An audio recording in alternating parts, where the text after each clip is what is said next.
మార్చి నెల నుండి ఎండలు అధికమయ్యే అవకాశం ఉన్నందున ముఖ్యంగా పిల్లలు ఆరోగ్యం పట్ల తల్లిదండ్రులు ప్రత్యేక శ్రద్ధ చూపాలని చంద్రలూరు గ్రామ పిహెచ్సి వైద్యాధికారి డాక్టర్ యాతం సురేఖ సూచించారు. గుడ్ మార్నింగ్ అండి అందరికీ.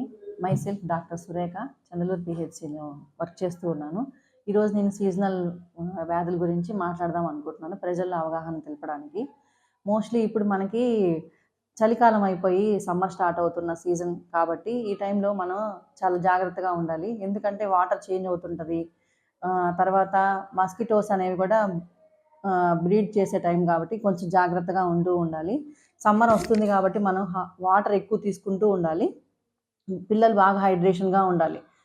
పిల్లలకి ఇప్పుడు స్కూల్స్ సమ్మర్ హాలిడేస్ కూడా వచ్చే టైం కాబట్టి ఎక్కువ సన్కి ఎక్స్పోజ్ అవ్వకుండా ఇంటి దగ్గర జాగ్రత్తగా ఉండి ఈవినింగ్ టైంలో ఆడుకుంటే బెటర్గా ఉంటుంది.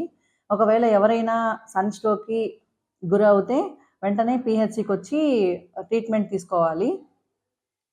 ఆ సన్ స్ట్రోక్కి అవ్వకుండా ఉండాలి అంటే మెయిన్గా మనం వాడాల్సింది ఏంటి అని అంటే, ముందు బాగా హైడ్రేషన్గా వాటర్ ఎక్కువ తీసుకుంటూ ఉండాలి.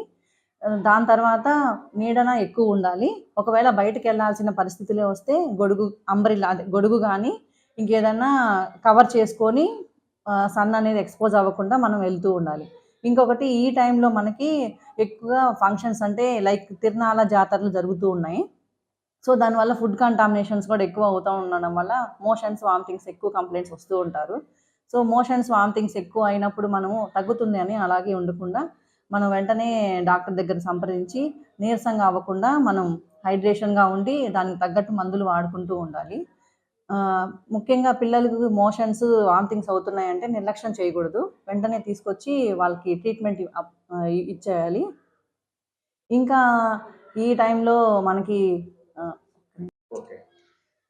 మనం ఇంకొక విషయం కూడా చెప్పుకోవాల్సింది ఏంటంటే, ఇప్పుడు సీజన్ చేంజ్ అవుతున్నప్పుడు వైరల్ ఇన్ఫెక్షన్స్ ఎక్కువ వస్తుంటాయి. ముఖ్యంగా చికెన్ పాక్స్ ఇట్లాంటివి రీసెంట్గా దర్శిలో వచ్చి ఎక్స్పోజ్ అయ్యి ఇప్పుడు బాగానే ఉన్నాయి. ప్రజెంట్ కేసెస్ అయితే ఏం లేవు. కానీ మనం ముందు జాగ్రత్తగా ఎవరికైనా ఒక కేసు రాగానే మనం వెంటనే వాళ్ళని ఐసోలేషన్ పెట్టేసి తగు జాగ్రత్తలు చేసుకొని, పిల్లలు ఉంటే ఆ పిల్లల్ని పక్కకు పంపించేసి ఐసోలేషన్లో ఉంచేసేయాలి. మిగతా వాళ్ళకి ఎక్స్పోజ్ అవ్వకుండా జాగ్రత్తలు తీసుకుంటూ ఉండాలి, ప్రివెంటివ్ మెజర్స్. ఇన్ కేస్ మీకు ఏదైనా ఇట్లా కేసు వచ్చింది అని స్కూల్స్లో కానీ ఎక్కడైనా అనిపిస్తే మాకు వెంటనే ఇన్ఫామ్ చేస్తే మేము వాటిని ఐసోలేషన్లో పెట్టేసి అక్కడ బ్లీచింగ్ కానీ శానిటేషన్ కానీ చేసి మేము ఆ ఏరియాస్ని మళ్ళీ ఎక్స్పోజ్ అవ్వకుండా చేస్తూ ఉంటాము.